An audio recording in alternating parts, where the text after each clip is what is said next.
So here we are on the Self-Reliant Leadership Crucible expedition here in Moab, Utah, and the weather is absolutely spectacular, and we're 50 miles from anything, quite remote where we're at. So I thought about this immersive, transformative experience, and then I started thinking about the work we've done with the Green Beret Foundation and thought, boy, wouldn't it be interesting if we got executives out here that were in a need of transformation and to step back away from things, and at the same time get a Green Beret that's coming off active duty that really needs to understand the vocabulary of the business world. I was apprehensive because it was an unknown. It was not the climbing. It wasn't the climbing that scared me. It was the idea of being around all these professionals that are so successful in their respective fields, and here I am going back to college. So in a way, I'm kind of sitting here like, I want to be where you guys are. And these guys are here not only to help with the objectives that they have,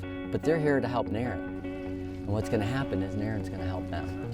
You know, he is a sharp young man. I spent a lot of time in the car with him driving here and got a chance to really get to know him. You know, he is ambitious and, coming out of the military has an awful lot of skills to bring. The skills Naren has are really transferable to the workforce, in large part because you see what they do with teamwork. And in fact, his attention to detail and teamwork is so much more precise than what you see in the average workplace.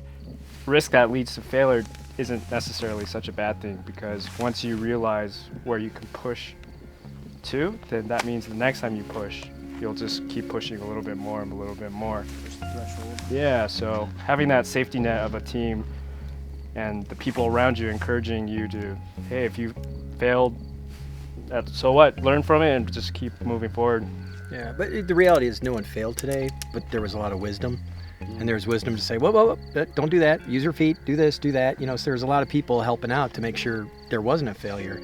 I would say, though, at the same time, in combat, there is no room for failure. That you don't have that luxury, because it's a life or death situation. But in training, I say that was one thing that we actually were really good at doing, was that we would push to failure and we encouraged failure, because failure makes you better. I've learned more from failing than I ever did from succeeding.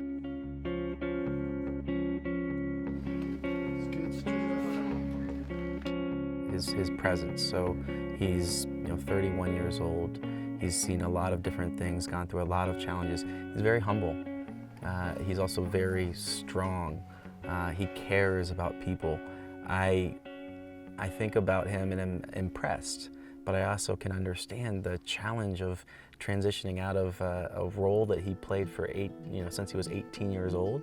Here's this young, incredible guy, and yes, he was a Green Beret and physically fit and all those things, but what they realized was this is a leader with tremendous skills and business acumen that he didn't even know he had, because business acumen is life acumen. And he started to learn a different vocabulary. And every one of those guys last night said to Naren, you already have everything it takes to be successful. Don't doubt that for a minute. I came here with an open mind, with the thought that if I'm talking, I'm not learning anything. And so I sat back and just absorbed as much as I could. I know that this is a transitional period in my life and that I'm going to have to change. Going from being a Special Forces operator to being a businessman is a huge transition. And so other veterans or people that are thinking about leaving the service and transitioning, talking to people that have gone through that process is really important. Finding potential mentors. So if someone wouldn't have this type of opportunity but would love to hear more about what's it like on the other side. People like myself and others in the community are happy to talk with them and just give them a peek into the world they might be interested in transitioning to.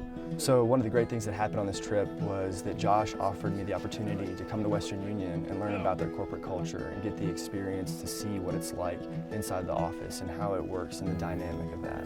So a lot of times people say, I support our troops. And that's great. And that's a great thing about this country right now, is people really understand the sacrifices our men and women are making, in particular the Green Berets that are really immersed and embedded in these places, not just Afghanistan and Iraq, but all over the world. And I would really encourage folks to go on the Green Beret Foundation's website, and if nothing else, you can make a donation that's going to help those veterans and their families.